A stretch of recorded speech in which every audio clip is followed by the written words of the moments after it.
అవి మేము రోడ్డు మీద ఉంటే తీయమన్నామంటే వాళ్ళ ఇంట్లోకి మేము బయటకు లోనికి వెళ్ళని వారు కూడా వచ్చి ఒకేసారి నా మీద దాడి చేసి మాల లంచా కొడక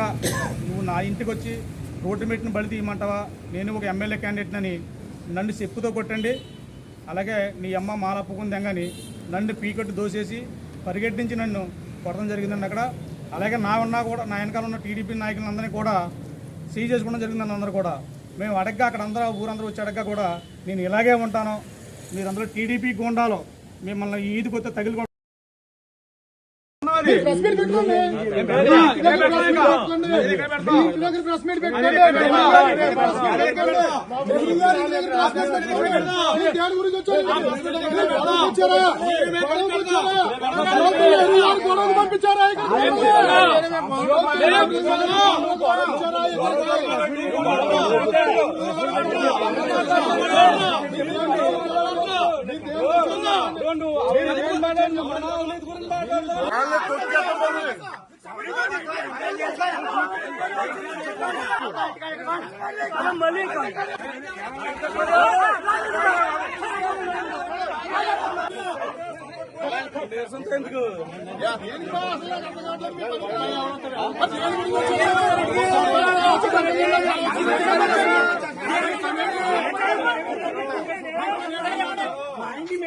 ఆలోచన